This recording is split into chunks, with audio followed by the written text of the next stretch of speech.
रात्रभर केलेला प्रवास, त्यात हॉटेल महासंघामुळे झालेली निराशा, त्यातून बाहेर येण्यासाठी आम्ही अक्कलकोटला पोहोचताच झोपायचं ठरवलं. पण तेवढ्यात महाप्रसाद चालू झाला, म्हणून प्रतीक्षाने आम्हाला उठवलं. आम्ही देखील 0 मिनिटात तयार होऊन अन्नछत्राकडे जायला निघालो.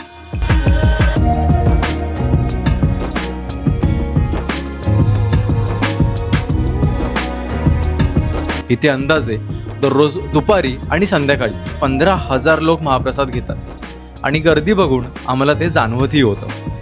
बसत, चालत, पळत अखेर आम्ही अन्नछत्राच्या हॉलमध्ये पोहोचलो. प्रथम स्वामींचं दर्शन घेऊन आम्ही महाप्रसाद घेऊ लागलो. आणि ते महाप्रसादासाठी एवढी गर्दी होते तरीसुद्धा महाप्रसाद हा लिमिटेड नाही तर अनलिमिटेड मिळतो आणि कधीच कोणता भक्त इथून उपाशी पोटी जात नाही.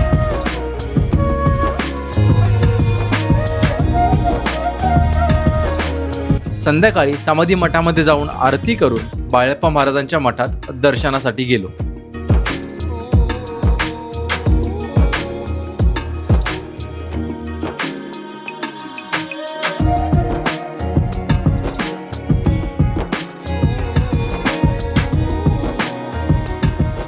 दर्शन करून झाल्यावर असं समजलं की इथे देखील महाप्रसाद चालू आहे.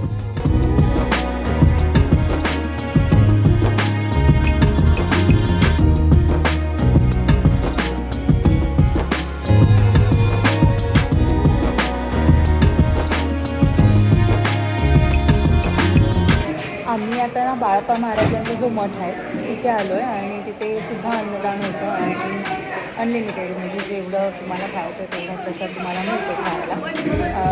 वटवृक्ष आणि हे या 2 ठिकाणी मिळतात. समाधी मठाच्या इथे पण मिळतं पण तिथे रेग्युलर.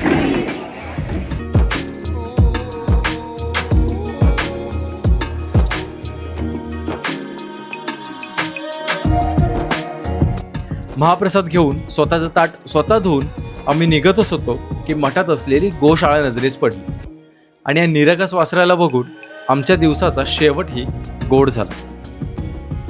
तुम्हाला जर असेच मिनी ब्लॉग आणि रील बघायला आवडत असतील तर नक्कीच सिरीज एंजलला फॉलो करा, कारण उद्याच्या येणाऱ्या रीलमध्ये आम्ही आमच्या नवस नंबर 3 बद्दल सांगणार आहोत.